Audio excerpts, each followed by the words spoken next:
अस्सलामुअलैकुम स्टूडेंट्स, आज हम एसएसटी पढ़ेंगे। तो सबसे पहले आप अपनी बुक देख लिए। आपकी बुक का नाम है social planet, class 7th SST. Chapter start करने से पहले हम इसका कंटेंट ओपन कर लेते हैं और आपको बता देते हैं कि इसका PA2 का सिलेबस क्या है। तो आप कंटेंट ओपन कर लिए। हिस्ट्री में हम बताते हैं, देखिए हिस्ट्री में हमने हिस्ट्री में PA फर्स्ट में हाफ ईयरली में जो जो हो चुका है, जो नहीं भी हुआ है तो उसे हम छोड़ के ऐसे ही आगे बढ़ेंगे। PA2 का सिलेबस बताते हैं। डायरेक्टली हम PA2 से स्टार्ट करेंगे। ठीक है स्टूडेंट्स, कहाँ से स्टार्ट करेंगे? डायरेक्टली हम PA2 से, जिसमें PA2 में हिस्ट्री में 2 चैप्टर आ रहे हैं, चैप्टर नंबर 6 और चैप्टर नंबर 7। कितने चैप्टर आ रहे हैं हिस्ट्री में आपके PA2 में? चैप्टर नंबर 6 और चैप्टर नंबर 7, ये 2 चैप्टर आ रहे हैं, जिसमें से आज हम पढ़ने जा रहे हैं towns, traders and craft persons.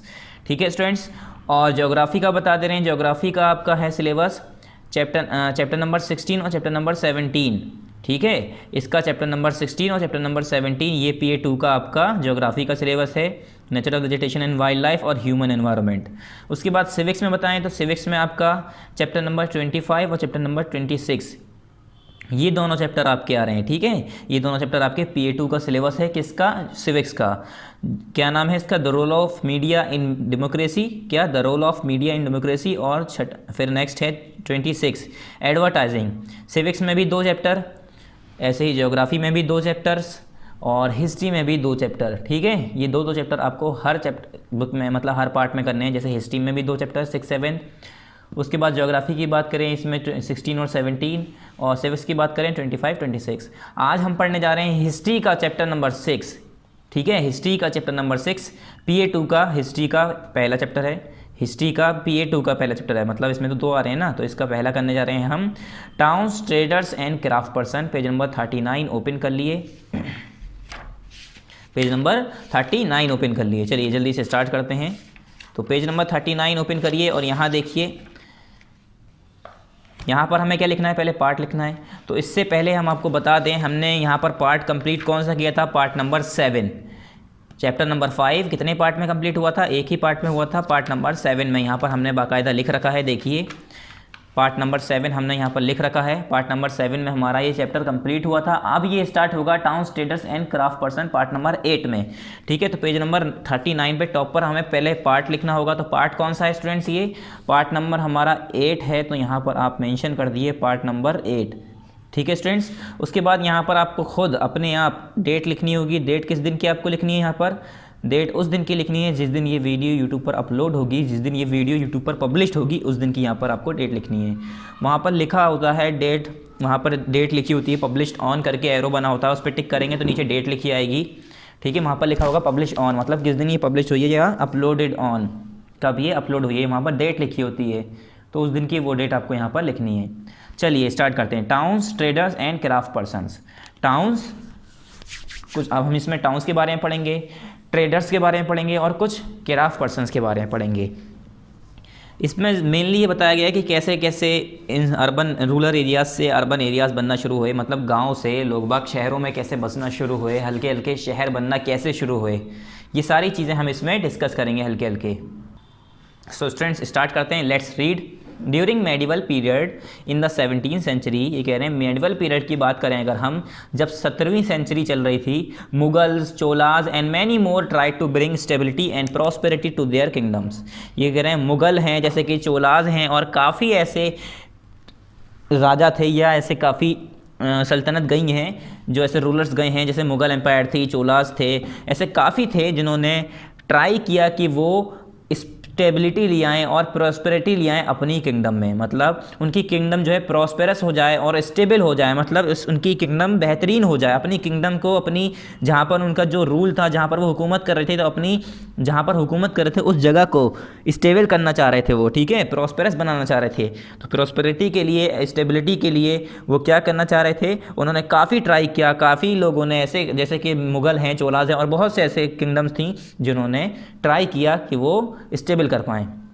They built many township and many small villages. कैसे कैसे काम किए उन्होंने क्या किया? कुछ ने टाउनशिप्स बनाए, कुछ ने छोटे छोटे गांव बनाए, विलेजेस बनाए।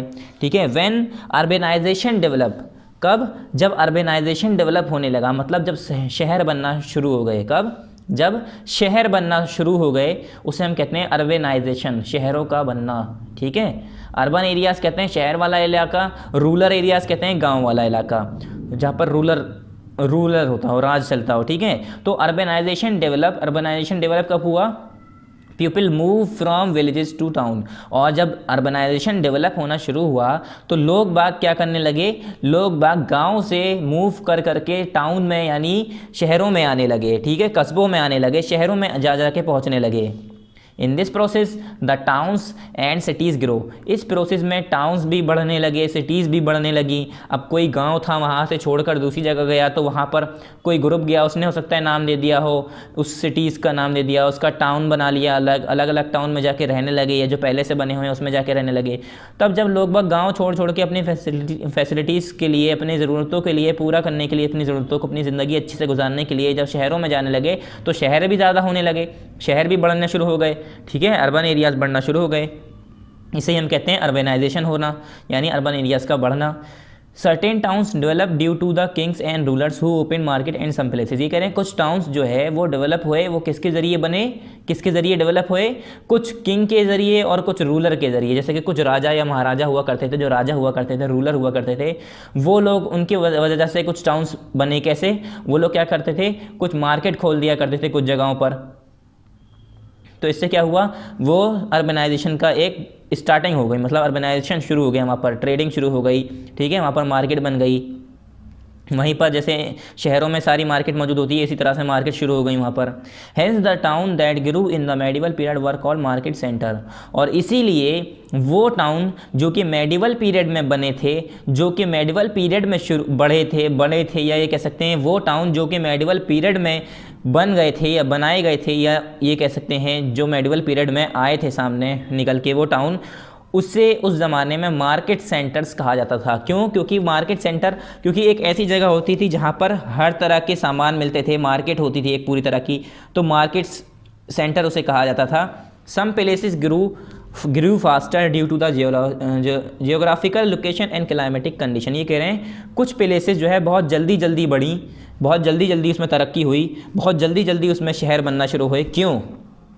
क्यों? Because due to geographical location and climatic condition. क्योंकि कुछ जियोग्राफिकल लोकेशंस, हो सकता है कुछ लोकेशन ऐसी पड़ रही हो, वहाँ पर जो है कुछ ऐसे सेंटर्स आ रहे हों, या हम ये कह सकते हैं मार्केट सेंटर ज़्यादा चल रहा हो, वहाँ पर मार्केट वैल्यू ज़्यादा हो, वहाँ पर लोग बहुत ज़्यादा ट्रेड करने आ रहे हों, ठीक है। कुछ जियोग्राफिकल लोकेशंस हो, मतलब हो सकता है कोई ऐसी जगह पर टाउन बनाया गया हो जहाँ पर लोग बाग ज़्यादा हों, ठीक है, वहाँ पर लोग बाग ट्रेड ज़्यादा कर रहे हों, अलग अलग तरह के बिजनेस कर रहे हों, तो उससे क्या है? अर्बनाइजेशन ही तो हो रहा है। कुछ क्लाइमेटिक कंडीशन हो सकती हैं, कुछ क्लाइमेटिक कंडीशन मतलब कुछ कहीं का क्लाइमेट ऐसा है जहाँ पर कुछ, जैसे कि अब मैं मानूँ कोई ठंडा इलाका है, वहाँ पर बादाम, पिस्ता, ये सारी चीज़ें मिल रही हैं। कुछ ऐसे इलाके हैं जहाँ पर खूब सारे स्पाइसेस, मसाले मिल रहे हैं, तो वहाँ पर जहाँ पर मसाले मिल रहे हैं तो वो लोग बाग मसाले बेचेंगे भी, फिर ट्रेड करेंगे, और उससे क्या होगा? पूरा बिजनेस चलेगा, उससे क्या होगा? तरक्की होगी तो अर्बनाइजेशन होगा। इसलिए कुछ जियोग्राफिकल लोकेशन और क्लाइमेटिक कंडीशन भी इसके पीछे क्या है? इसके ऊपर बेस्ड हैं।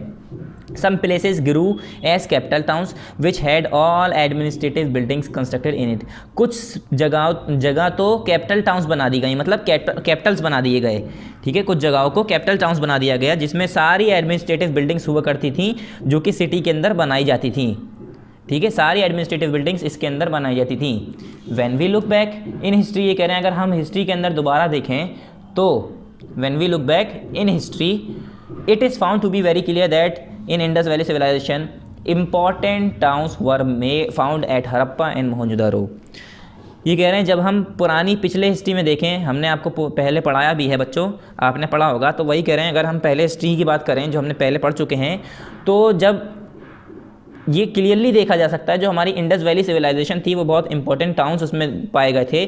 कौन कौन से? एक हरप्पा और मोहनजोदारो। हरप्पा और मोहनजोदारो दो इंपॉर्टेंट टाउन्स थे जो कि कहाँ पर? इंडस वैली सिविलाइजेशन में पाए गए थे, मतलब ढूंढे गए थे, रिसर्च हुई थी उसके बाद ऐसे ढूंढे गए थे। उसके बाद letter when metals were found, उसमें क्या था कि पहले वो इतने टैलेंटेड लोग थे, उन लोगों ने मेटल्स का यूज़ करना शुरू कर दिया था, मेटल के औजार बनाना शुरू कर दिए थे, लोहे का यूज़ करना शुरू कर दिया था, ठीक है, ब्रॉन्ज का यूज़ करना शुरू कर दिया था। बहुत मतलब अक्लमंद थे वो, काफ़ी डेवलप हो चुके थे वो लोग।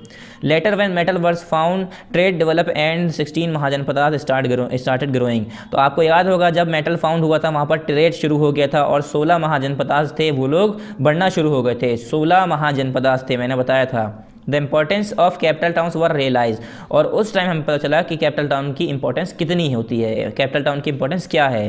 Places like Rajgriha, Ujjain and Vaishali were important towns in the ancient Indians. और ये कह रहे हैं कुछ जगहें जैसे कि राजगृह, उज्जैन और वैशाली, ये कुछ इंपॉर्टेंट टाउन्स हैं, जो कि जगह हैं, कुछ इंपॉर्टेंट प्लेसेस हैं इंपॉर्टेंट टाउन्स की, जो कि एंशिएंट इंडियंस की इंपॉर्टेंट टाउन्स माने जाते हैं, एंशिएंट इंडिया की, ठीक है। During the period of Harsha Kannauj become very famous. आपको याद होगा जब हर्षा का पीरियड था, हर्षा का समय चल रहा था, तो कन्नौज बहुत ज़्यादा फेमस जगह थी। और जो पालास और पृथ्वीराज और राष्ट्रकूटास थे, वो तीनों ही आपस में लड़ रहे थे, किस लिए? टू एनेक्स कन्नौज, कन्नौज को हासिल करने के लिए, कन्नौज को अपने काबू में लेने के लिए। कन्नौज बहुत अच्छी जगह मानी जाती थी, ठीक है, ट्रेड के लिए और क्रॉप प्रोडक्शन के लिए, तो इसलिए कन्नौज को हर कोई चाह रहा था कि उसे हम अपने कब्जे में ले लें। तो पालास थे और जो पृथ्वीराज थे और राष्ट्रकूटास थे, ये तीनों आपस में कन्नौज के लिए लड़ रहे थे। उसके बाद although medieval period was progressive towards stability, कह रहे हैं हालांकि अगर हम मेडिवल पीरियड की बात करें तो वो बहुत ज़्यादा स्टेबिलिटी के लिए प्रोग्रेसिव रहा है। The emergence of new towns and cities have their distinctive features, ये कह रहे हैं, और जो हमारा न्यू टाउन्स और सिटीज़ का इमर्जेंस हुआ, ठीक है, इमर्ज होना शुरू हुई, इसका अपना एक डिस्टिंक्टिव फीचर्स है, ठीक है, डिस्टिंक्टिव फ्यूचर, अपना अनोखा, अपना खुद का एक फीचर है, डिस्टिंक्ट फीचर है। They were satisfying the needs of the ruler as well as the people having living there, और वो ये जो टाउन्स थे, सिटीज़ थी, ये जो बनाए गए थे, ये सारे क्या किससे सेटिस्फाई कर रहे थे? रूलर की, यानी राजा की, और वहाँ की जो सारी जनता थी, वो जो लोग रह रहे थे वहाँ पर, उनकी ज़रूरतों को सेटिस्फाई कर रही थी, पूरा कर रही थी। Here we will study about some major types of towns, ये कह रहे हैं यहाँ पर अब हम नीचे कुछ मेजर टाउन्स के बारे में पढ़ेंगे। पहला आया कैपिटल टाउन्स। कैपिटल टाउन्स क्या होते हैं? The capital towns obviously function primary as seats of governance, मतलब जो कैपिटल टाउन्स होते थे, तो ये कह रहे हैं कैपिटल टाउन ऑब्वियसली फंक्शन, जो कैपिटल टाउन्स होते थे वो ऑब्वियसली किसके जरिए फंक्शन किए, कैसे फंक्शन होते थे? Primarily as seats of governance, governance की सीट्स के लिए। मतलब कैपिटल टाउन्स एक ऐसी जगह होती थी जहाँ से सारी हमारी एडमिनिस्ट्रेशन चलती थी, वहीं से गवर्नेंस होती थी, सारा रूल्स रेगुलेशन सब चीज़, ठीक है। These types of towns were built along with the temple, और इस तरह के टाउन जहाँ पर एडमिनिस्ट्रेशन लगानी होती थी, एडमिनिस्ट्रेटिव बिल्डिंग्स होती थी, वहाँ पर जो ये टाउन्स बनाए जाते थे वो अलॉन्ग विद टेम्पल, किसके साथ? एक टेम्पल के साथ बनाया जाता था, मतलब टेम्पल हुआ करते थे उसमें। King use to hold court in these mandapas, और जो किंग्स होते थे वो इसी में ही कोर्ट अपने रखते थे, उनका वहीं पर कोर्ट हुआ करता था, उसी मंडपास में। मंदपाज आप लोगों ने पढ़ाया है पिछले चैप्टर्स में, हमने बताया था मंदपाज क्या होता है। And would also issue order to their subordinates, और वहीं पर वो अपना ऑर्डर इशू करते थे, अपना ऑर्डर जारी करते थे, ठीक है, हुक्म बताते थे अपने सब ऑर्डिनेट्स के लिए, उनके सबऑर्डिनेट्स जो होते थे, या ये कह सकते हैं उनकी जो जनता थी, प्रजा थी, उनके लिए। There were quarters also for the army personnel, और वहाँ पर कुछ क्वार्टर्स भी बनाए जाते थे, मतलब एक तरह से ये कह लिए एक जगह बनाई जाती थी, रूम बनाए जाते थे वहाँ पर, जहाँ पर आर्मी के लिए पर्सनल ही वो जगह होती थी, आर्मी के लोग ही उसमें ठहरा करते थे, आर्मी के लोग ही उसमें स्टे करते थे, रुकते थे। Delhi, Agra, Lahore and Thanjavur come under this category, और जैसे कि दिल्ली है, आगरा है और लाहौर है और तंजावुर, ये जो जगह हैं ये इसी कैटेगरी में आती थी, कैपिटल टाउन में ही, ठीक है। These towns were full of market selling grains, spices, clothes and jewellery, और ये जो टाउन्स थे वो पूरे मार्केट से भरे रहते थे, मतलब बाज़ारों से भरे रहते थे। उसमें क्या होता था? कोई मसाले बेच रहा है, कोई अनाज बेच रहा है, ठीक है, कोई कपड़े बेच रहा है, कोई ज्वेलरी बेच रहा है, हीरे जवाहरात बेच रहा है, हार बुंदेज, ठीक है, ये सब। There was proper arrangement of communication and transportation, और वहाँ पर अच्छा एक अरेंजमेंट, प्रॉपर अरेंजमेंट कर रखा था। कम्युनिकेशन का मतलब बातचीत का, अगर हमें किसी से बातचीत करनी है तो उसका अलग अरेंजमेंट, हमें ट्रांसपोर्टेशन के लिए अगर हमें हेल्प चाहिए तो उसका अलग अरेंजमेंट था। मतलब अगर हम ट्रेड के लिए, जैसे कि हम दिल्ली से आगरा जा रहे हैं, आगरा से लाहौर जा रहे हैं, तो मतलब एक जगह से दूसरी जगह जाने के लिए, अपना सामान बेचने के लिए, इधर उधर जाने के लिए ट्रांसपोर्टेशन सिस्टम था बाकायदा पूरा। These towns were well connected with roads and adjoining ports, और ये जो टाउन्स थे आपस में एक दूसरे से अच्छे से, बहुत बेहतरीन वेल कनेक्टेड थे। किससे? रोड आपस में जुड़ी हुई थी, मतलब ऐसा नहीं था कि बीच में नदी आ गई कोई, या रोड नहीं है, कच्ची जंगलों से जा रहे हैं, खेतों से गुजर के जा रहे हैं, बाकायदा सड़कें बनाई गई थी जो एक जगह से दूसरी जगह तक निकल रही थी, एक जगह से दूसरी जगह तक जा सकते थे वहाँ से, ठीक है। रोड से, एडजॉइनिंग पोर्ट्स, कुछ पोर्ट्स होते थे, मतलब पोर्ट्स आपको पता ही होगा कैसे कहते हैं, जहाँ पर शिप्स खड़ी होती हैं, तो यानी समुद्री रास्ता भी था, ठीक है, पानी का रास्ता भी था एक जगह से दूसरी जगह जाने के लिए, मतलब ट्रांसपोर्टेशन उस ज़माने में काफ़ी बेहतर हो चुका था। अब बाइक तो होगी नहीं, कार तो होगी नहीं उस ज़माने में, कि उस ज़माने में इतनी टेक्नोलॉजी नहीं थी, मगर पुराने ज़माने के हिसाब से उस ज़माने में भी कम्युनिकेशन सिस्टम और ट्रांसपोर्टेशन काफ़ी बेहतरीन हो गया था। Water from wells and tanks was supply to the city through channels, tanks and wells. और जो पानी होता था वो कुओं से और टैंक से सप्लाई किया जाता था सिटी में, थ्रू चैनल्स यानी टैंक्स एंड वेल्स। कुछ चैनल बनाया करते थे, जैसे टैंक्स बनाया करते थे, या कुएं में वेल्स के ज़रिए एक जगह से दूसरी जगह पानी सप्लाई होता था। मतलब जैसे कि अब मैं बात करूँ, किसी शहर में पानी है, पानी चाहिए, तो पानी कहाँ से आएगा, उसके लिए कुएँ खुदवाए जाते थे, टैंक्स बनवाए जाते थे जिसमें पानी स्टोर किया जाता था, यूज़ किया जाता था, ठीक है। कुएँ का तो आपको पता ही होगा, गाँव में पहले ज़माने में और बाकी जगहों पर भी पहले कुएँ ही होते थे, नल वल तो होते नहीं थे इतने, पहले वेल शुरू हुए, कुएँ यानी उसमें बारिश का पानी आता था, फिर उसी पानी को बाद में यूज़ करते थे, ठीक है। फिर बाद में नल शुरू हो गए, फिर नल के बाद ट्यूबवेल शुरू हो गए, फिर सबमर्सिबल आ गए और मोटर आ गई, बहुत सारी चीज़ें अब यहाँ पर हमारे पास तो बहुत सारी चीज़ें मौजूद हैं। Most of the capital town had some sort of a fortification wall with one or more gets. ये कह रहे काफ़ी जो टाउन्स थे इसके अंदर, उनके पास कुछ सॉर्ट्स के मतलब सॉर्ट ऑफ फोर्टिफिकेशन थे, मतलब किलाबंदी करा करते थे वो लोग अपनी प्रोटेक्शन के लिए, या ये बताने के लिए कि भैया यही है हमारा आगरा, ठीक है। मतलब जैसे कि मेरा कोई शहर है, मैंने माना ये अलीगढ़ है, तो अलीगढ़ के चारों तरफ मैं दीवारें उठवा दूंगा, अलीगढ़ के चारों तरफ मैं दीवारें उठवा दूंगा, किलाबंदी कर दूंगा, जिससे कोई ये ना कह सके कि ये मेरा अलीगढ़ नहीं है, या अलीगढ़ इतना है, अलीगढ़ इतना एरिया है, इतना एरिया है, या ये बताने के लिए, ये जताने के लिए कि यहाँ का राजा मैं हूँ, यहाँ का रूलर मैं हूँ, ये हिस्सा अलीगढ़ में आ रहा है, ये हिस्सा आगरा में आ रहा है, ये हिस्सा मुंबई में आ रहा है। इस तरह से वो लोग पूरी वॉल चुनवा देते थे, दीवार लगवा दिया करते थे। और उस दीवार मतलब जब हम जैसे कि अब मान लो अलीगढ़ के चारों तरफ, अलीगढ़ के कोने कोने पर हमने पूरी दीवार उठवा दी, और उस दीवार के बहुत सारे दरवाजे होंगे, अलग अलग जगह पर दरवाजे थे, वो होते थे, जिससे वो दूसरी जगह पर खुलते थे, दूसरे कैपिटल्स में, दूसरे टाउन्स में खुलते थे, ठीक है। तो वही कह रहे हैं, most of the capital town had some sort of fortification wall with one or more gets, जिसमें एक या एक से ज़्यादा दरवाजे हुआ करते थे। अब जैसे मान लो मैंने अलीगढ़ के चारों तरफ खाली ईंटें लगवा दी, मतलब दीवारें उठवा दी, तो क्या मैं अलीगढ़ से बाहर जा पाऊंगा? नहीं जा पाऊंगा। क्यों? क्योंकि अब दीवारी तो हैं, तो मुझे क्या करना पड़ेगा, बीच में दरवाजे निकालने पड़ेंगे अलग अलग जगह पर। जैसे अब अलीगढ़ से हम दिल्ली जा रहे हैं, तो दिल्ली के लिए कोई ना कोई तो रास्ता होगा, मान लो 2 रास्ते हैं, 3 रास्ते हैं, 4 रास्ते हैं, मैंने चारों तरफ गेट लगवा दिए, ठीक है। इस तरह से गेट लगवा दिया करते थे और फोर्टिफिकेशन करवा दिया करते थे। उसके बाद the main population of the city live with in these walls, और जो मेन पॉपुलेशन होती थी सिटी की, अब मान लो अलीगढ़ के जो लोग हैं वो उसी वॉल के अंदर ही रहते थे, ऐसा नहीं कि दूसरी जगह चले गए। इससे क्या होता था, फोर्टिफिकेशन से आसानी होती थी, अगर वो टैक्स कलेक्ट करना चाह रहे हैं तो उन्हें पता चल जाता था कि अलीगढ़ के लोग ये हैं, मुझे इनसे टैक्स लेना है, ठीक है, या दिल्ली के लिए लोग हैं, मुझे इनसे टैक्स लेना है, ठीक है, या मुझे लाहौर के लोग ये हैं, मुझे इनसे टैक्स लेना है। इस तरह से फोर्टिफिकेशन करने से फ़ायदा होता था। With the expansion of towns at times the cities outgrow their walls, क्या होता था, जैसे जैसे शहर बढ़ते थे, टाउन्स बढ़ते थे। अब जैसे कि कोई राजा है, उसने मान लो अलीगढ़ या मान लो दिल्ली है, अब दिल्ली उसके काबू में है, उसके कब्ज़े में है, उसने आगरा भी कर लिया, लाहौर भी कर लिया, उसके अगल बगल की 4-5 कर लिए, तो वो क्या करेगा, अब फोर्टिफिकेशन बढ़ा देगा, अपनी किलाबंदी जो है बाकी एरिया के अंदर कर देगा जहाँ पर जो उसकी कब्ज़े में है। तो इसी तरह से जो वॉल्स होती थी वो भी बढ़ जाया करती थी सिटीज़ के साथ साथ। The example of typical capital, और ऐसी एक टिपिकल कैपिटल मुगल टाउन्स की एग्जाम्पल है, जैसे कि आगरा, जो कि थी 17वीं सेंचुरी की, ठीक है, इसकी एग्जाम्पल दे रखी है। फिर है यहाँ पर जनरली द नोबल्स और प्रिंसेस, नोबल्स कहते हैं या हम प्रिंसेस की बात करते हैं, चलिए, वुड बिल्ड देयर मैंशंस और gardens outside the gates of the towns. Nobles तो वो नोबल्स मीन्स अगर हम बात करें तो अक्लमंद लोगों को कहते हैं, जो दरबारी होते हैं, राजा के मेन लोग होते हैं, राजा जिनसे डिस्कस करता है, ठीक है। और प्रिंसेस कहते हैं राजा, खुद राजा जो हुकूमत करने वाला है, या उसके बच्चे को प्रिंसेस, ठीक है। वो लोग क्या होते थे, मेंशंस बनवाते थे, मतलब गार्डन बनवाते थे, फुलवारी जैसे हम कहते हैं, बगीचा बनवाते थे अपने घर के बाहर, गेट के बाहर, गेट्स ऑफ द टाउन, जो टाउन का गेट होता था उसके बाहर वो गार्डन्स बनवाया करते थे, खूबसूरती के लिए, अच्छा लगने के लिए।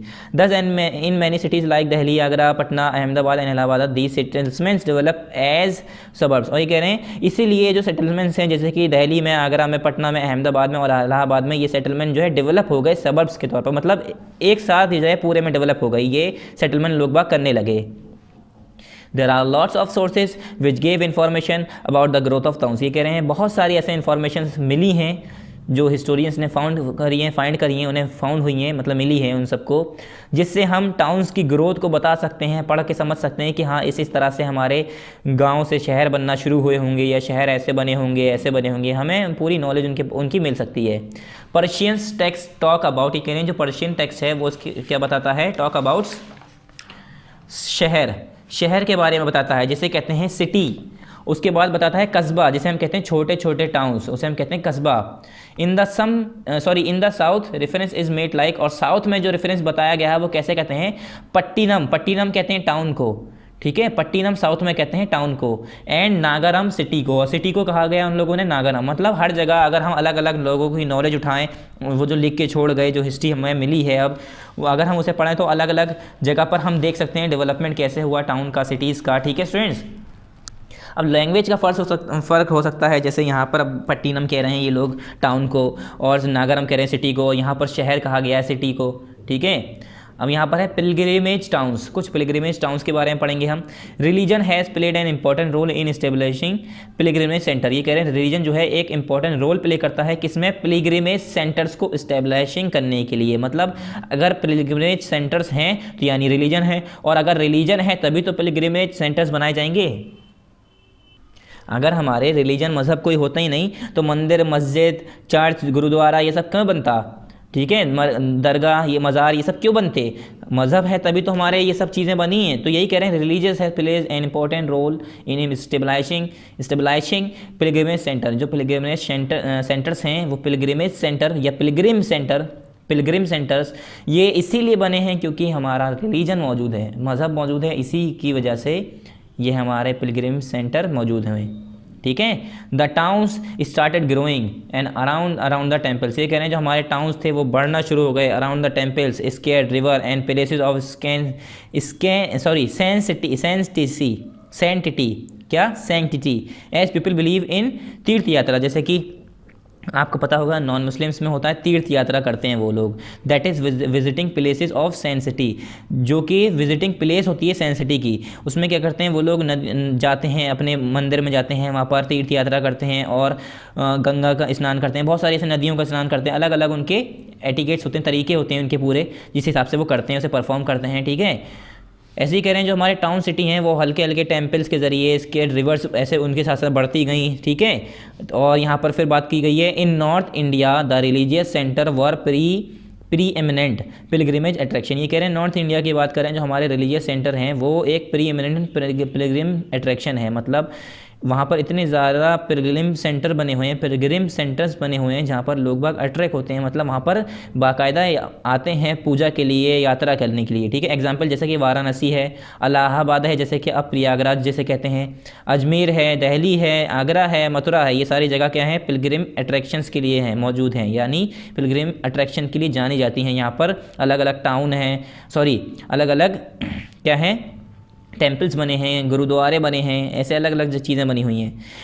दरगाह of famous Sufi saint such as Khwaja Moinuddin Chishti at Ajmer. जैसे कि अब ख्वाजा मोइनुद्दीन चिश्ती की दरगाह जैसे कि अजमेर में मौजूद है। हज़रत निज़ामुद्दीन औलिया जो कि दिल्ली में मौजूद है। सलीम चिश्ती जो कि फ़तेहपुर नियर आगरा में मौजूद है। Attracted a large number of devotees to settle there. ये क्या है, काफ़ी नंबर्स में डिवोर्स को जो है अट्रैक्ट करता है टू सेटल देयर, कि वहाँ पर सेटल हो जाएं। जैसे कि काशी की बात है, काशी यानी Banaras became an important Brahmanical sacred centre while Kanchipuram became a part of all India pilgrimage centre. ये कह रहे हैं जो हमारा काशी जो जगह है वो बनारस में वो एक इम्पॉर्टेंट ब्राह्मणिकल सैक्रेड सेंटर्स है, मतलब ब्राह्मण्स के लिए एक सैक्रेड सेंटर्स है। और जहाँ अगर हम बात करें कांचीपुरम की तो वो एक पार्ट बन गया है सारे इंडिया पिलग्रिमेज नेटवर्क का।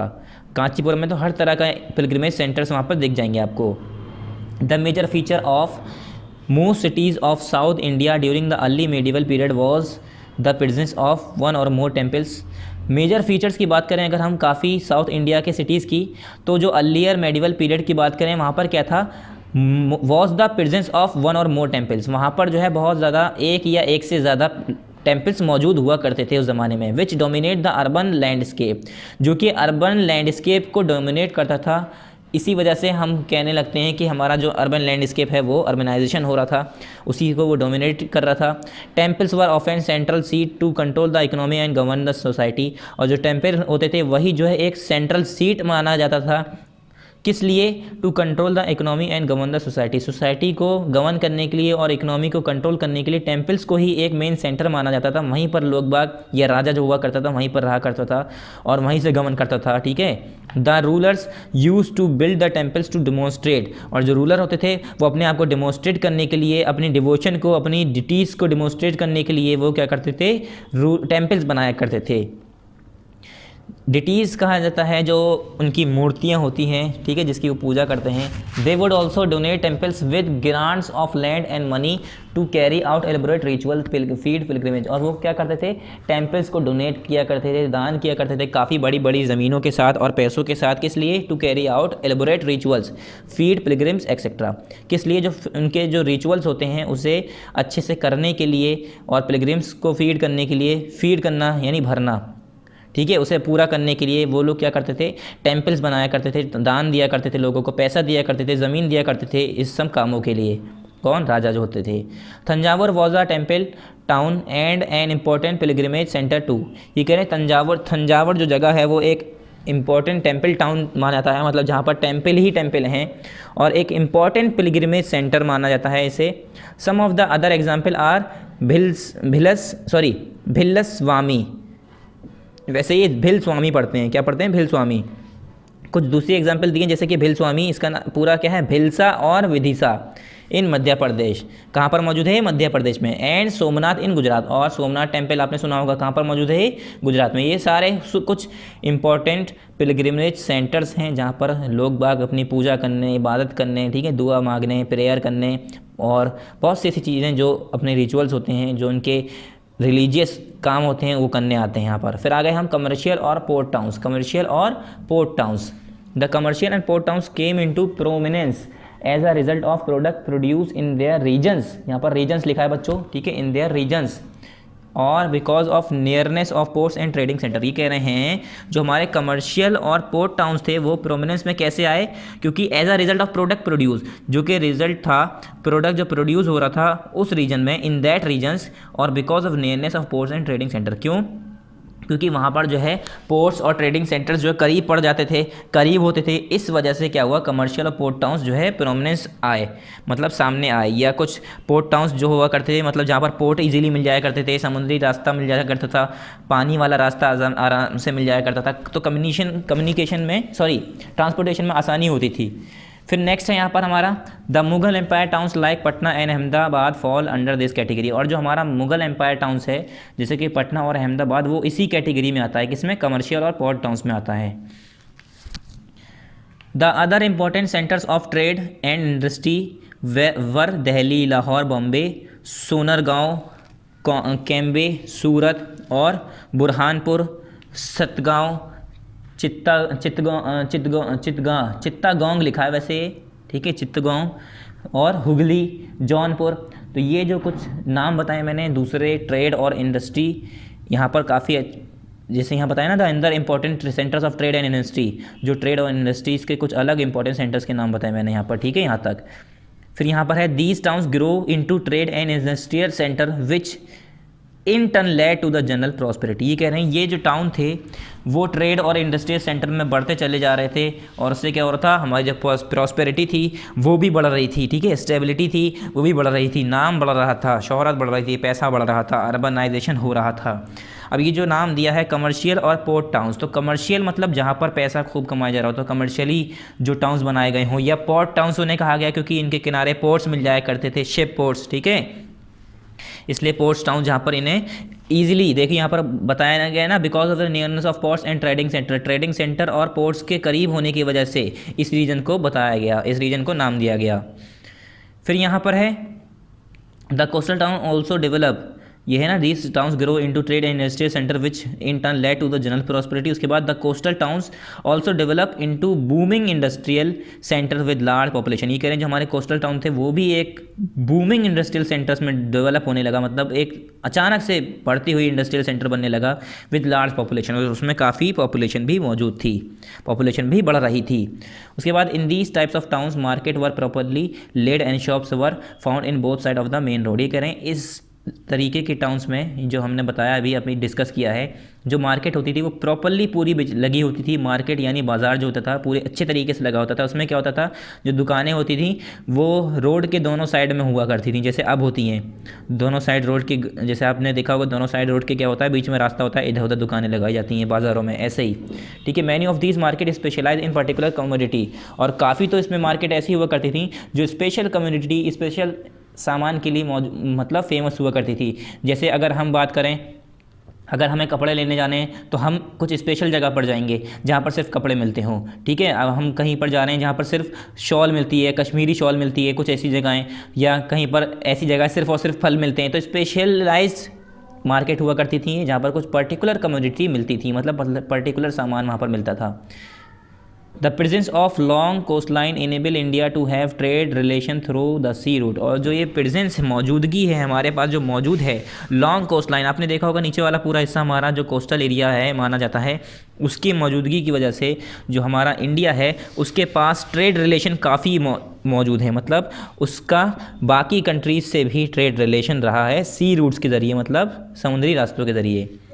दिस लेड टू, उसके बाद यहाँ पर है this led to the growth of port towns. इससे क्या हुआ, जो ग्रोथ होने लगी पोर्ट टाउन्स की। अब हमारे इंडिया के पास समुद्री रास्ते थे जिससे हम एक जगह से दूसरी जगह जाके सामान ट्रेड कर सकते थे, बेच सकते थे।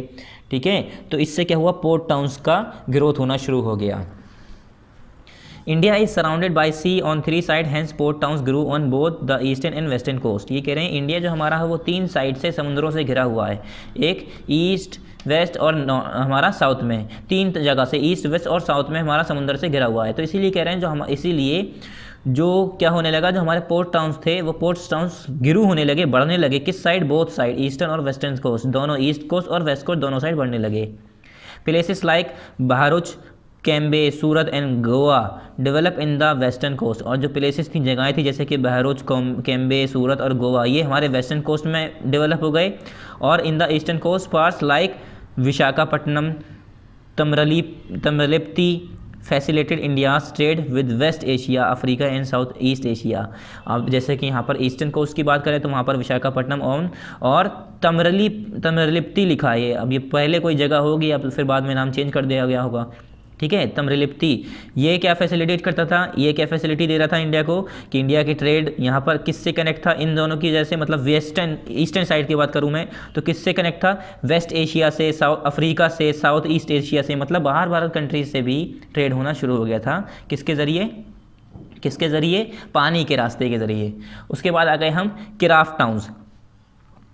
क्राफ्ट टाउन्स क्यों नाम दिया गया यहाँ पर, क्राफ्ट का वर्क होता होगा, क्राफ्ट करते होंगे लोग बाग, इसलिए एक टाउन ऐसा होगा जहाँ पर क्राफ्ट लोग होते होंगे, क्राफ्ट करते होंगे। ठीक है, the concentration of craft towns were mainly found to the administrative seats where the king and noble state.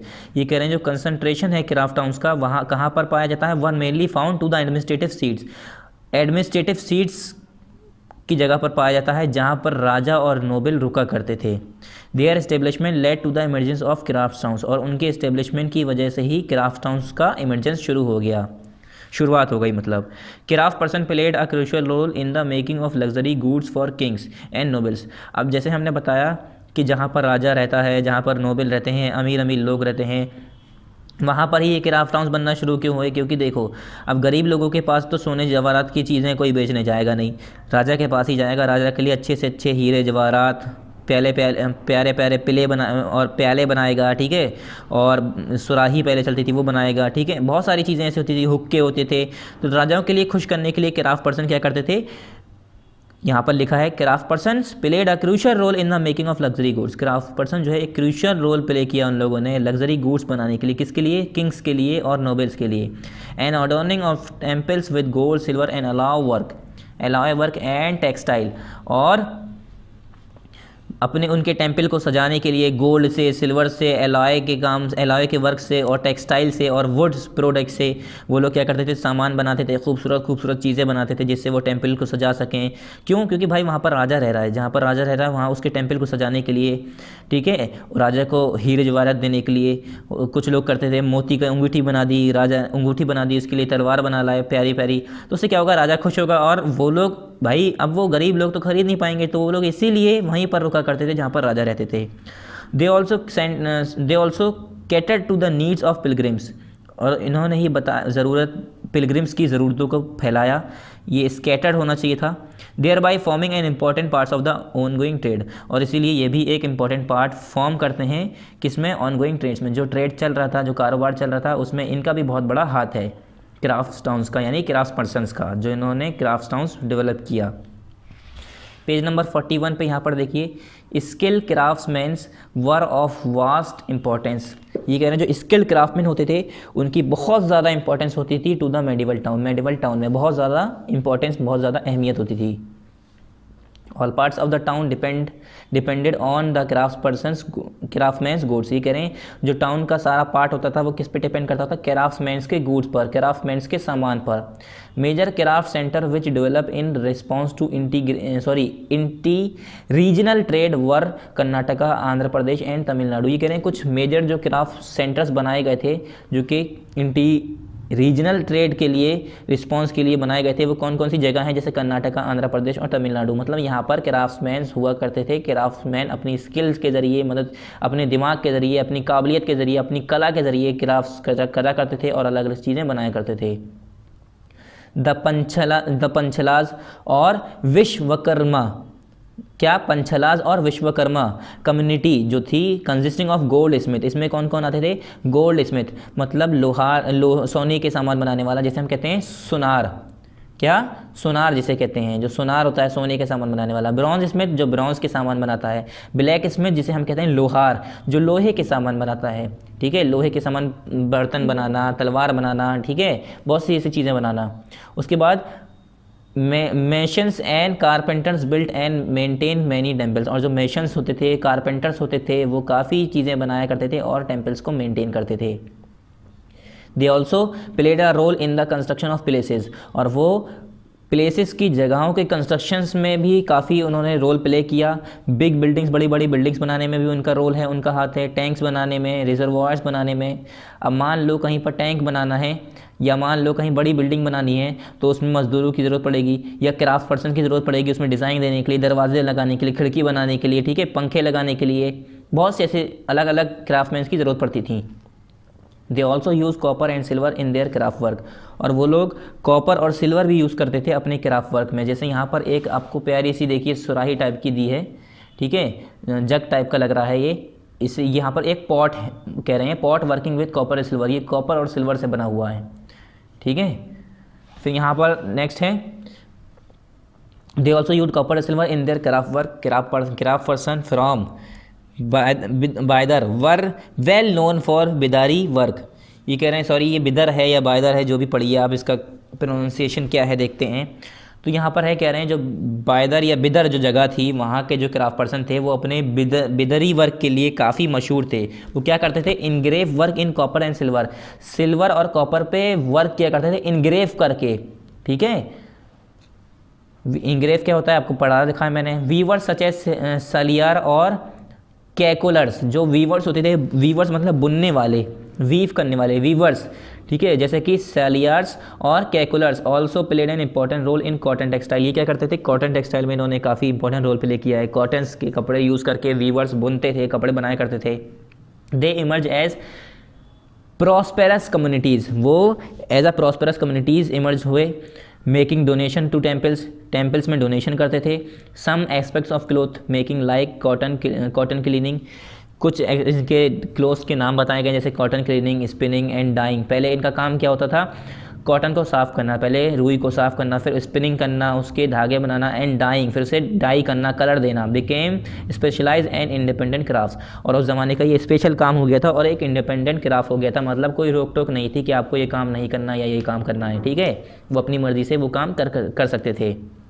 Thus, they made delightful crafts in buildings and temples, which look beautiful and also attracted many visitors। ही कह रहे हैं इसीलिए वो लोग बहुत खूबसूरत प्यारी प्यारी चीज़ें और क्राफ्ट्स बनाया करते थे अपनी कला के ज़रिए, अपनी आर्ट के ज़रिए, अपनी आर्ट की मदद से, अपने टैलेंट की मदद से क्या करते थे वो लोग, किस लिए, क्राफ्ट्स बनाया करते थे, ऐसी डिलाइटफुल क्राफ्ट्स बनाया करते थे बिल्डिंग्स के अंदर, घरों के अंदर, टेम्पल्स के अंदर, जिससे लोगों को पसंद आए, खूबसूरत लगे। और जैसे कि आपने देखा होगा पहले ज़माने की बिल्डिंग्स होती थी, उसमें खूबसूरत खूबसूरत डिज़ाइन बने हुए हैं, छतें बहुत सी प्यारी प्यारी बनी हुई हैं, ठीक है, उसकी विंडो अलग अलग बनी है, डिज़ाइन बने हैं, फूल पत्ती बेल बनी हुई है अलग अलग। तो उससे क्या होता था, क्राफ्टमैन्स ही ये सब बनाते थे जिससे लोगों को पसंद आए और लोग बाग अट्रैक्ट होते थे, वहाँ पर विजिटर देखने आया करते थे।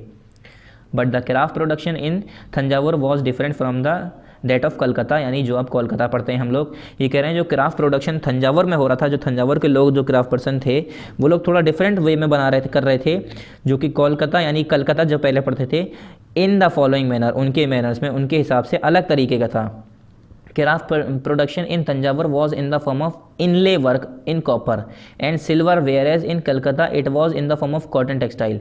तंजावुर में क्या कर रहे थे वो लोग, कॉपर और सिल्वर पे करते थे, कॉपर और सिल्वर के क्राफ्ट्स बनाया करते थे।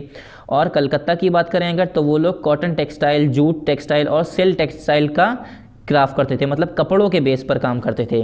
Craft production in cities like Calcutta was formally organise and planned by the European companies. और जो क्राफ्ट प्रोडक्शन जैसे कि सिटीज़ थी, कहाँ पर, इन सिटीज़ लाइक कलकत्ता, जैसे कि कलकत्ता की बात करें तो वो फॉर्मली ऑर्गेनाइज थी और प्लान्ड हुई थी, किससे, यूरोपियन कंपनीज से पहले से प्लान्ड की गई हुई थी, ऑर्गेनाइज की गई थी।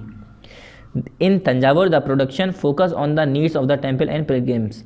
और जो तंजावुर थी वहाँ पर जो प्रोडक्शन किया जाता था, वहाँ पर जो क्राफ्ट्स बनाए जाते थे, जो चीज़ें बनाई जाती थी, जो सामान बनाए जाते थे, उसका मेन फंक्शन होता था कि टेम्पल और पिलग्रिम की ज़रूरतों को पूरा करने के लिए वो लोग क्राफ्ट करते थे, ज़रूरत मतलब सामान बनाया करते थे, गुड्स प्रोडक्शन करते थे।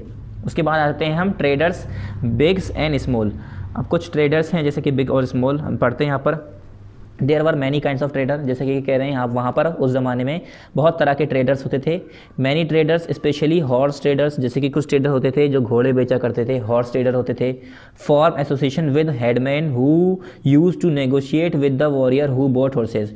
और ये लोग क्या करते थे, एसोसिएशन बना लेते थे उस हेडमैन के साथ, एक हेडमैन के साथ अपनी एसोसिएशन बना लेते थे। मतलब ये जैसे हम लोग, अब आप मान लिए आप घोड़े बेचने का काम कर रहे हैं, घोड़े बेचते हैं, तो आप क्या चाहेंगे, उस आदमी से मिलेंगे जिसे पता हो कि भाई घोड़े कौन बेचता है, ख़रीदता है, तो हम उसके पास जाएंगे, उसके साथ एसोसिएशन बनाएंगे, उसके साथ ग्रुप बनाएंगे और उन तक पहुँचेंगे जिन्हें, जैसे कि अब पहले ज़माने की अगर बात करें तो जो लड़ाकू होते थे, जो आर्मी में होते थे, जो वॉरियर्स होते थे, अपने किले के, अपनी जगह के लिए, अपने राजा के लिए लड़ते थे, तो उन लोगों के लिए वो क्या करते थे, उन लोगों के लिए घोड़ा खरीदते थे, उन लोगों के लिए वो लोग खरीदा करते थे। तो उन लोगों से वो लोग क्या करते थे, specially horse trader form association with headman के साथ वो एसोसिएशन बनाया करते थे। Who use to negotiate with the warriors who bought horses, जो कि वॉरियर्स के से मिलते रहते थे, वॉरियर्स से उनकी जान पहचान थी, जो कि घोड़ा खरीदा करते थे। उन लोगों से वो लोग क्या करते थे, हेडमैन के साथ उन लोगों के साथ एसोसिएशन बनाते थे। Guilds and associations were form both with in the peninsula and with south east Asia. ये कह रहे हैं जो गिल्ड्स और एसोसिएशन बनाए गए थे वो किसके अंदर बनाए गए थे, पेनिनसुला और south east Asia and China, by the trader to protect their interest as they had to face many difficulties. किस लिए, ट्रेडर के ज़रिए, कहाँ पर, साउथ ईस्ट एशिया और चाइना के अंदर अगर हम ट्रेडर्स की बात करें, टू प्रोटेक्ट देयर इंटरेस्ट, अपने इंटरेस्ट को प्रोटेक्ट करने के लिए, as they had to face many difficulties, क्योंकि उन्हें काफ़ी डिफिकल्टीज वहाँ पर फेस करनी पड़ती थी। फिर the problem encountered by merchants, कौन सी प्रॉब्लम जो मर्चेंट्स के ज़रिए इनकाउंटर की गई during earlier times and medieval period, merchants had to face a lot of problems. ये कह रहे हैं अगर हम अर्लियर टाइम की बात करें और मेडिवल पीरियड की बात करें तो उस ज़माने में जो मर्चेंट्स होते थे उन्हें बहुत सारी प्रॉब्लम्स झेलनी पड़ती थी, बहुत सारी परेशानियाँ उठानी पड़ती थी। जैसे they had to carry goods on the back of camel, donkey and horses as there were no transport facilities. पहली बात, इतनी दूर दूर जाया करते थे, उसमें भी वो घोड़ों पर, ऊँट पर, गधों पर अपना सामान ले जा रख के लाद के ले जाया करते थे, क्योंकि वहाँ पर कोई ट्रांसपोर्टेशन सिस्टम था ही नहीं, कोई गाड़ी, मोटर, कार, ट्रक, ये सब तो था नहीं उस ज़माने में।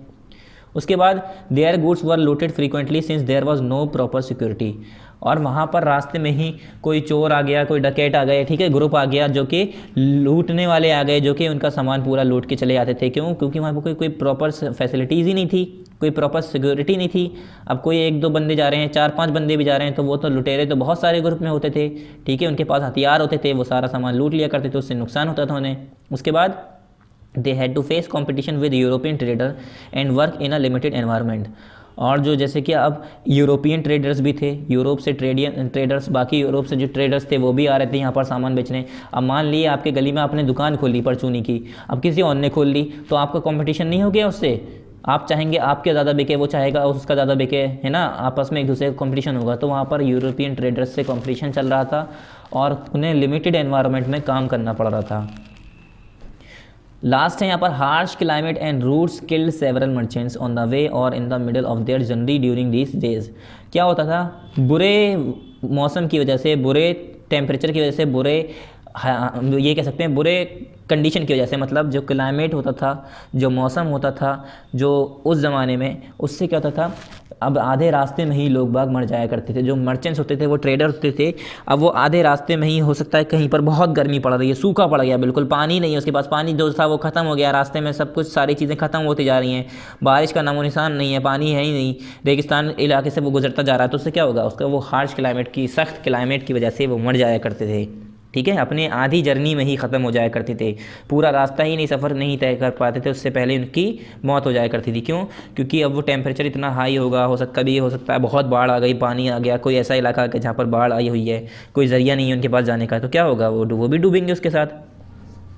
सम of the most famous guilds were Manigramam and Nanadesi. क्या है? अब कुछ इंपॉर्टेंट गिल्ड्स के नाम बताएं, जैसे कि मणिग्रामम, क्या, मणिग्रामम और क्या है, नन्ना देसी, क्या, Nanadesi. Some communities like the Chettiars and the Marwari Oswal become the principal trading groups of the country. ये कह रहे हैं कुछ कम्युनिटीज़ थी जैसे कि चेतियार्स और मारवाड़ी ओसवाल, उस ज़माने की ये प्रिंसिपल ट्रेडिंग ग्रुप्स थे कंट्री के, मतलब सबसे मेन ग्रुप माना जा रहा था, सबसे अच्छा ट्रेड चल रहा होगा इनका। जैसे कि अगर हम बात करें, अब अंबानी हैं, नंबर बिजनेसमैन है काफ़ी बड़े, इसी तरह से उस ज़माने के चेतियार्स और मारवाड़ी ओसवाल थे जो कि प्रिंसिपल ट्रेडिंग ग्रुप्स थे उस कंट्री के, ठीक है।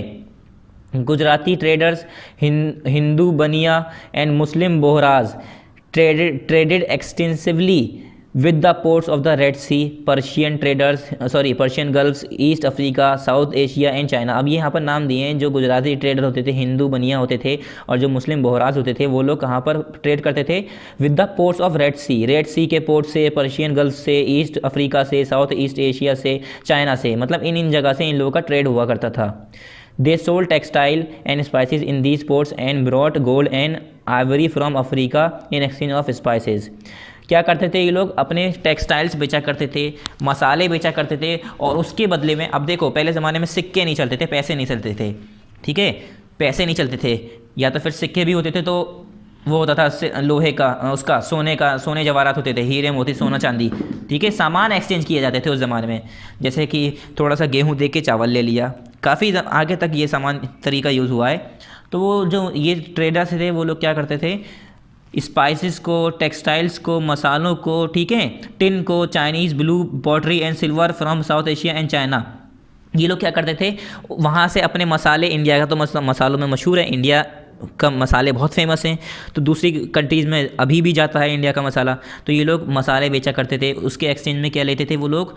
क्या करते थे? गोल्ड के सामान, हीरे जवाहरात अफ्रीका से ख़रीदा करते थे, ठीक है। क्या क्या बेचा करते थे? जैसे कि स्पाइसेस है, टिन है, चाइनीज़ ब्लू पॉटरी है, सिल्वर है from south Asia and China, ठीक है। स्पाइसेस जैसे कि paper, cinnamon, nutmeg, dried ginger etcetera. Paper कहते हैं काली मिर्च, ठीक है, काली मिर्च है, सिनामन है, नटमैग है, बहुत सारी ऐसी चीज़ें हैं स्पाइसेस मसालों में, ठीक है। ये सारी चीज़ें लोग बाग, ये इंडियंस जो थे वो अपना यहाँ से प्रोड्यूस करते थे, फिर वहाँ पर जाके क्या करते थे? ट्रेड करते थे, मतलब एक्सपोर्ट करते थे, यहाँ से बेचा करते थे। Grow in tropical climates become an important part of European cooking. और ये सारी चीज़ें जो स्पाइसेस हैं ये ट्रॉपिकल क्लाइमेट में उगती हैं, और ये इम्पॉर्टेंट पार्ट हो गया था यूरोपियन कुकिंग का। यूरोपियन जो लोग थे वो लोग खाने बनाने में मसाले यूज़ करते हैं, हम लोग भी यूज़ करते हैं। And cotton was also found attractive by them, और कॉटन भी वो लोग कॉटन से भी बहुत ज़्यादा अट्रैक्ट होते हैं। क्यों? क्योंकि ठंड में कॉटन बहुत ज़्यादा, कॉटन जो है हमारा वो बहुत ज़्यादा यूज़ होता है। जो कॉटन रुई होती है, कॉटन क्लोथ्स की बात करें अगर उसकी भी बात करें तो वो बहुत ज़्यादा कंफर्टेबल होता है। इस वजह से जैसे कॉटन है और ये हमारे जो मसाले हैं इंडिया के अंदर बहुत ज़्यादा फेमस हैं, इस वजह से लोग बाग इससे अट्रैक्ट होते थे और सामान ख़रीदा करते थे।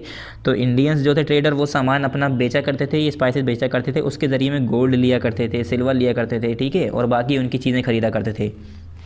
As a result many European trader got attracted towards India. इसी वजह से जो काफ़ी यूरोपियन ट्रेडर्स थे वो भी अट्रैक्ट होने लगे इंडिया की तरफ, यानी इंडिया के अंदर वो भी ट्रेड करना आना शुरू हो गए।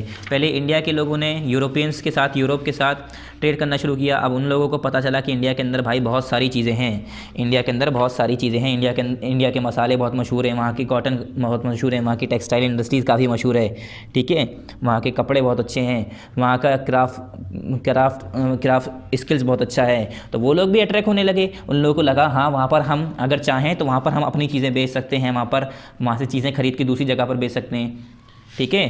तो वो लोग भी अट्रैक्ट करने लगे, उन लोगों को भी लगा हम ट्रेड कर सकते हैं, तो वो लोग भी आना शुरू हो गए। अब यहाँ पर है हम्पी सिटी है ये, ठीक है, शहर है। Hampi is situated in Karnataka. Hampi कहाँ पर मौजूद है? कर्नाटका में। इट इज़ कॉल्ड हेम्पे, उसे हेम्पे कहा जाता है कन्नड़ में। कन्नड़ लैंग्वेज है जो कर्नाटका में बोली जाती है, उसे हम्पी को हेम्पे बोलते हैं, Hampi. And it is located on the bank of river Tungabhadra, और जो नदी तुंगाभद्रा है उसके किनारे ही ये जगह मौजूद है। Hampi is derived from Pampa which is the old name of river Tungabhadra. ये कह रहे हैं जो हम्पी जो है वो पंपा वर्ड से ड्राइव किया गया है, पंपा वर्ड से उसका नाम हम्पी रखा गया है, जो कि पुराना नाम था रिवर तुंगाभद्रा का। तो तुंगाभद्रा जो नदी है उसका पुराना नाम था पंपा, उसी पंपा से हम्पी नाम रख दिया गया इसका, ठीक है।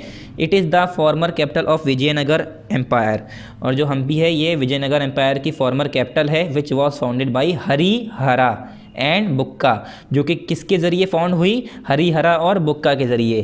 किसके ज़रिए? यहाँ पर लिखा है हरिहरा एंड बुक्का के ज़रिए ये फाउंड की गई थी। उसके कब? 1336 AD में।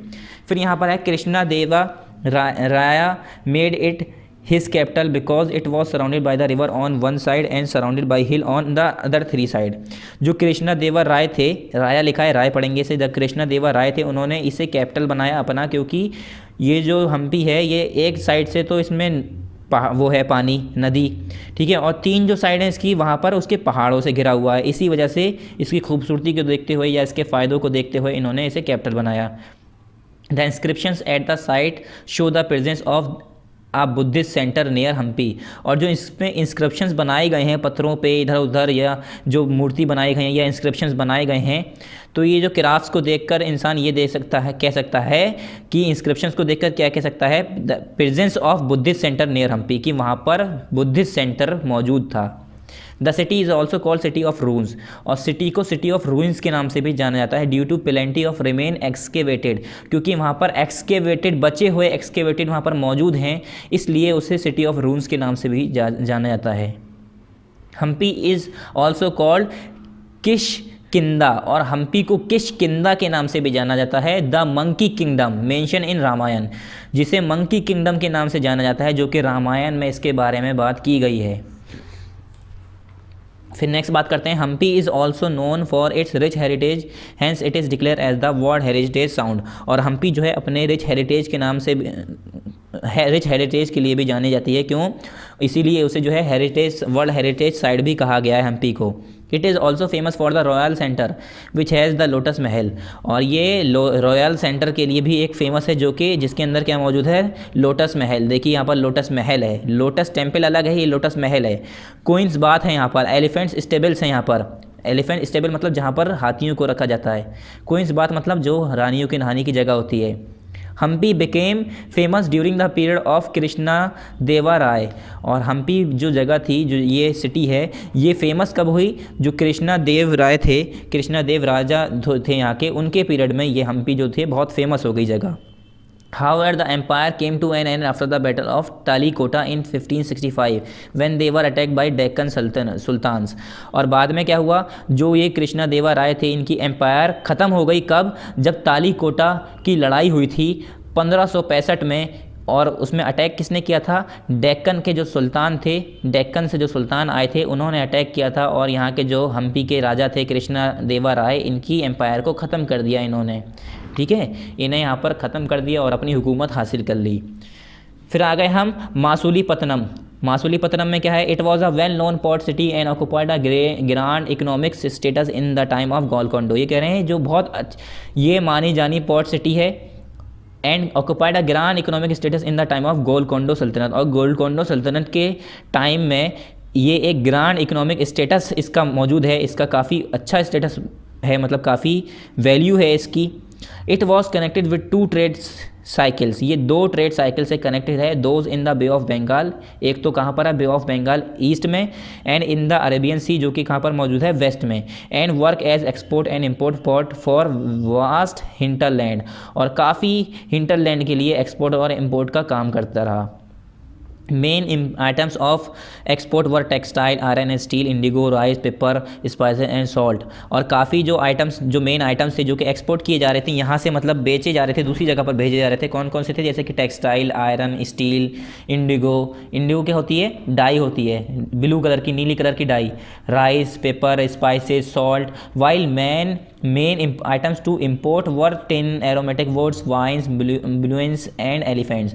और जो इम्पोर्ट किए जा रहे थे, मतलब बाहर से जो सामान लाए जा रहे थे, वो कौन कौन से थे, टिन थे, एरोमेटिक वुड्स थी, वाइन्स थी यानी शराब, और बुलियंस थे, और एलिफेंट यानी हाथी। ये सारी चीज़ें दूसरे मुल्कों से लाए जा रहे थे, ख़रीदे जा रहे थे, और हमारे जगह से जो बेचे जा रहे थे वो यहाँ textile, iron, steel, Indigo, rice, paper, spices, salt. ठीक है, ये सारी चीज़ें हमारे मुल्क से, हमारे इंडिया से बेचे जा रहे थे दूसरी जगह पर। फिर यहाँ पर है control of East India Company and Dutch over Masulipatnam. अब ईस्ट इंडिया कंपनी और डच का कंट्रोल मासूलीपट्टनम पे कैसे आया।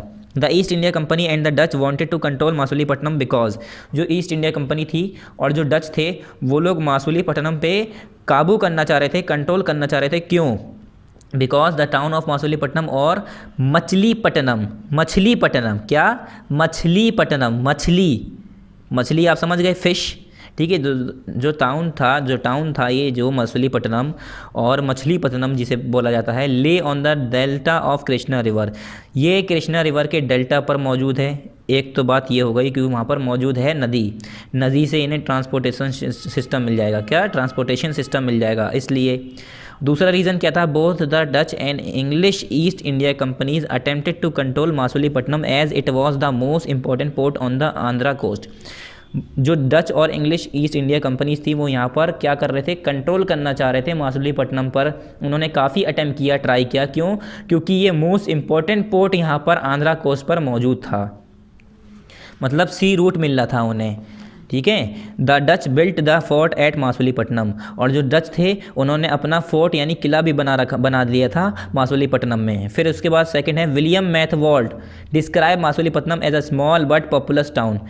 विलियम मैथवॉल्ट ने ये डिस्क्राइब किया कि मासूलीपट्टनम यानी मछलीपट्टनम जिसे कहा जाता है, मासूलीपट्टनम जो है एक स्मॉल जगह है, स्मॉल टाउन है, मगर वहाँ पर बहुत ज़्यादा लोग रहते हैं, पॉपुलस टाउन है, बहुत ज़्यादा पॉपुलर टाउन है, लोग बाग इसे ज़्यादा फेमस टाउन है। ठीक है, it was unwalled, ill built and war situated, और ये इन्होंने बताया कि वो अनवेल्ड था, मतलब कहीं भी कैसे भी बना हुआ है, इल बिल्ट था, बेकार तरीके से बना हुआ था, वॉर सिचुएटेड था, बहुत ही बुरी तरीके से बनाया गया था। All the springs in the town were salty, और जो सारी स्प्रिंग्स थे, जो झरने थे, वो कैसे थे, खारा था, मतलब वहाँ का पानी जो था वो कैसा था, खारा था।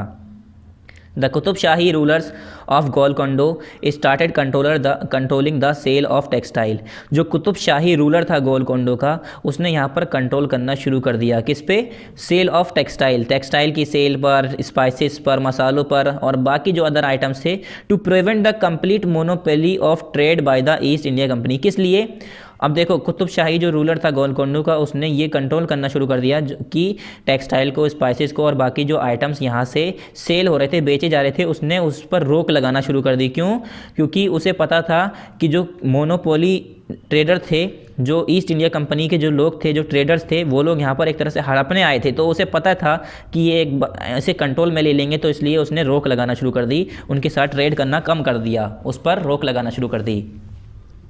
There was a intense competition among various trading group, और वहाँ पर एक बहुत ख़तरनाक तरीके से, मतलब ये कह सकते हैं बहुत भारी भरकम कंपटीशन चल रहा था, मुकाबला चल रहा था काफ़ी ट्रेडिंग ग्रुप्स के अंदर।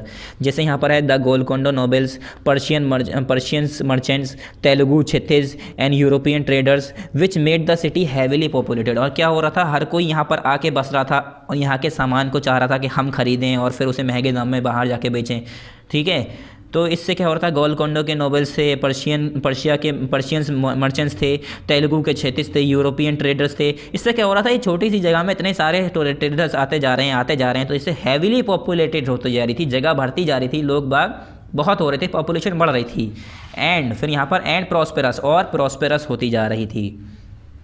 उसके बाद इन 1686 and 1687 with the Mughal emperor Aurangzeb annex Golconda. क्या हुआ जब 1686 से 1687 में जब मुगल एम्परर औरंगजेब ने गोलकोंडा को एनेक्स कर लिया, the European company traders move to Bombay. तो जो यूरोपियन कंपनी ट्रेडर्स थे वो गोलकोंडा से यहाँ से जगह छोड़ के कहाँ चले गए, बॉम्बे चले गए, कलकत्ता चले गए, यानी ये कलकत्ता चले गए, बॉम्बे चले गए, मद्रास चले गए। कलकत्ता यानी जो हम कोलकाता पढ़ते हैं, और मद्रास यानी चेन्नई। इन जगहों पर ये जगह छोड़कर भागने लगे, चले गए।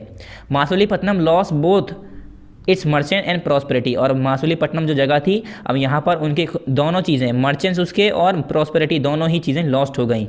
मर्चेंट्स भी मतलब जो ट्रेडर से उधर से बेचने वाले, खरीदने वाले जो लोग आए थे, वो सब छोड़ के कहाँ चले गए, बॉम्बे चले गए, कलकत्ता चले गए, चेन्नई चले गए। And decline in the course of 18वीं सेंचुरी। और 18वीं सेंचुरी में पूरी तरह से ये डिक्लाइन हो गया, ख़त्म हो गया। ठीक है स्टूडेंट्स, अब यहाँ पर हमारा है सूरत, और फिर ये हमारा है case study the Vijayanagar empire पढ़ेंगे हम पूरा, और एडमिनिस्ट्रेशन एंड कल्चरल लाइफ, और यहाँ की एडमिनिस्ट्रेशन और कल्चरल लाइफ के बारे में पढ़ेंगे। सो यहाँ पर हमने ये पार्ट कंप्लीट कर दिया है। नेक्स्ट पार्ट में हम पढ़ेंगे, सूरत से स्टार्ट करेंगे। तो बच्चों ये हमारा पार्ट कौन सा था, पार्ट नंबर 8 था। क्या था ये हमारा, पार्ट नंबर 8 है। तो यहाँ पर आप लिख लिए पार्ट नंबर 8 कंप्लीटेड, क्योंकि ज़्यादा बड़ा हो जाएगा अगर हम पढ़ाएंगे तो ये ज़्यादा बड़ा हो जाएगा। तो ये हो गया पार्ट नंबर 8 कंप्लीटेड। और नेक्स्ट पार्ट में अगर खाली एक्सरसाइज करेंगे तो सही नहीं लगेगा, इसलिए थोड़ा सा हम इसका पार्ट ले लेंगे। यहाँ पर हमारा पार्ट नंबर 8 कंप्लीटेड। तो यहाँ पर लिखिए पार्ट 9 स्टार्टेड। ठीक है, यहाँ पर पार्ट 9 स्टार्ट हो जाएगा आपका। ओके स्टूडेंट्स, यहाँ पर हम नेक्स्ट टाइम पार्ट नंबर 9 पढ़ेंगे, जो कि हमारा यहाँ से स्टार्ट होगा, सूरत से। हम पूरा सूरत के बारे में पढ़ेंगे, उसके बारे में हम यहाँ पर पढ़ेंगे, केस स्टडी करेंगे विजयनगर एम्पायर की, और यहाँ पर पढ़ेंगे फिर एडमिनिस्ट्रेशन और कल्चरल लाइफ के बारे में पढ़ेंगे। उसके बाद हम यहाँ पर एक्सरसाइजेस करेंगे। ठीक है, चूज़ द करेक्ट ऑप्शंस, ये हम पूरा करेंगे। उसके बाद हमारा मैच द फॉलोइंग कॉलम्स, ये करेंगे। फिर यहाँ पर है हमारा स्टेट ट्रू ऑल फॉल्स, ये करना है। यहाँ पर हमारी फिल इन द ब्लैंक्स पूरी कंप्लीट करनी है, अभी पूरी कंप्लीट नहीं है। ठीक है, आंसर दिस क्वेश्चन, ये ब्रीफ में, ये भी हमें कॉपी में करना होगा, तो ये नेक्स्ट टाइम हम करेंगे। ठीक है स्टूडेंट्स, तो आज के लिए हमारा ये पार्ट 8 में कंप्लीट होता है। कहाँ तक, यहाँ तक। ठीक है, यहाँ तक हमारा पार्ट 8 कंप्लीट हो चुका है। नेक्स्ट टाइम हम पार्ट 9 पढ़ेंगे। अब जल्दी से आप इसकी कंटेंट पे आ जाइए, और यहाँ पर आप लिख लिए हिस्ट्री में हमने क्या पढ़ा, यहाँ पर town state and craft person, part number 8 start हुआ था हमारा, और हमारा कितने पार्ट में हुआ है बच्चों, ये पार्ट नंबर 9 तक जाएगा। तो यहाँ पर लिख लिए पार्ट नंबर 8 और कॉमा 9, यहाँ पर 9 मैंने लिख लिया है, शायद आपको ना दिख रहा हो तो आप अपनी बुक में लिख लिए, जिसमें हमने पार्ट नंबर 8 कंप्लीट कर दिया है। स्टूडेंट, हमारा पार्ट नंबर 9 रह गया है, वो नेक्स्ट टाइम नेक्स्ट वीडियो में पढ़ेंगे। तो आप जल्दी से इसका सिलेबस देखिए, चैप्टर 6 और 7 हिस्ट्री में आएगा PA2 में, और ज्योग्राफी का PA2 का सिलेबस है 16 और 17, और इसमें सिविक्स में चैप्टर नंबर 25, चैप्टर नंबर 26, ये 2 चैप्टर इसके आएंगे सिविक्स के। So thank you very much students, next time हम नेक्स्ट चैप्टर पढ़ेंगे। ठीक है, जब तक आप इसे रिवाइज करिए। अस्सलाम वालेकुम।